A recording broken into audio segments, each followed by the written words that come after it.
Bonsoir à chacun et à tous et merci de porter votre choix sur Lux Télévision pour vous informer ce soir. Les titres. Il s'est marié et prend soin de sa famille par le gain que lui procure son métier. Habib Nzaou est un maître menuisier complet qui a attiré nos regards.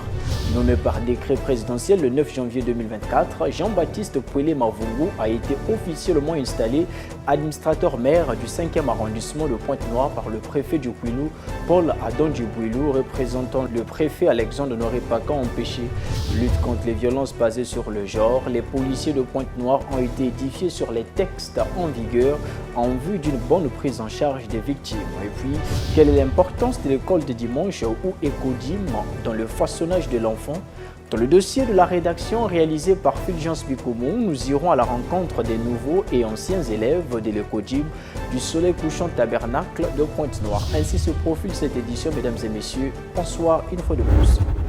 La République du Congo a célébré au soir du 23 février 2024 les 60 ans de l'établissement de ses relations diplomatiques avec la Chine au cours d'un banquet organisé au Palais du Peuple à Brazzaville sous la très haute autorité du président de la République, chef de l'État, son Excellence Denis Sassou Nguesso.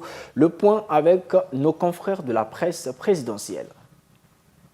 Les drapeaux congolais et chinois ont flotté ce 23 février au Palais du Peuple, où le président de la République, Denis Sassou Nguesso, est arrivé en début de soirée pour patronner la cérémonie officielle marquant le 60e anniversaire de l'établissement des relations diplomatiques entre la Chine et le Congo. Le chef de l'État a d'abord eu droit aux honneurs avant d'être salué par l'ambassadrice de Chine au Congo, Li Yan, les présidents des deux chambres du Parlement et le Premier ministre, chef du gouvernement.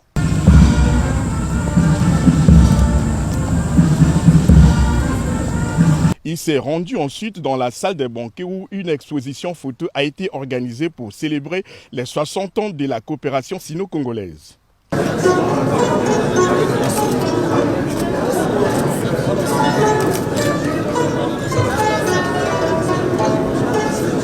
Ce vernissage que le président Denis Sassou Nguesso a visité en compagnie de la diplomate chinoise et les membres du gouvernement retrace les grands moments de l'histoire des relations entre la Chine et le Congo, notamment les visites des dirigeants et autres personnalités des deux pays, ainsi que les différentes réalisations symbolisant le pragmatisme de la coopération sino-congolaise. À travers cette exposition, il s'est dégagé l'idée selon laquelle la Chine et le Congo ont enregistré au cours des 6 dernières décennies des progrès importants dans plusieurs domaines.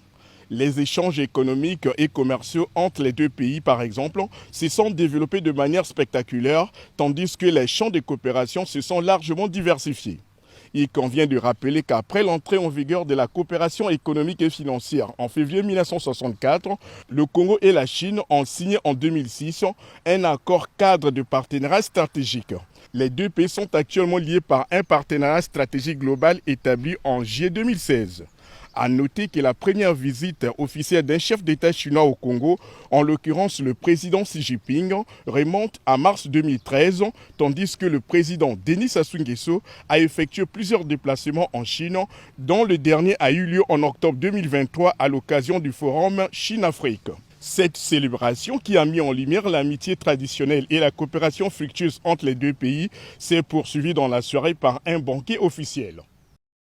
Dans son discours toast, le ministre Jean-Claude Gakoso des Affaires étrangères, de la francophonie et des Congolais de l'étranger a d'emblée rendu hommage aux deux anciens présidents chinois, en l'occurrence Mao Tse-tung et Deng Xiaoping, pour leur vision éclairée de la modernisation de la Chine. Le patron de la diplomatie congolaise a aussi sublimé Xi Jinping, l'actuel président chinois, pour sa politique qui s'inscrit sur la droite ligne de ses prédécesseurs et qui conforte la place stratégique et dominante de la Chine sur la scène internationale. Parlant des relations bilatérales qu'entretient le Congo et la Chine, Jean-Claude Gakoso s'est félicité de l'excellence de ces relations diplomatiques qui ont 60 ans et qui constituent, affirme-t-il, un cas d'école dans l'histoire des relations internationales. En 60 ans, nos deux pays ont parcouru un chemin exemplaire, balisé par la clairvoyance et l'engagement de nos dirigeants, avec des succès remarquables.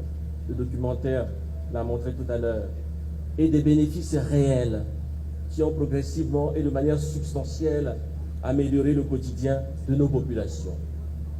fier des acquis obtenus, notre peuple reste optimiste sur l'avenir. Il se fonde pour cela sur les grandes qualités humaines qui distinguent nos deux chefs d'État.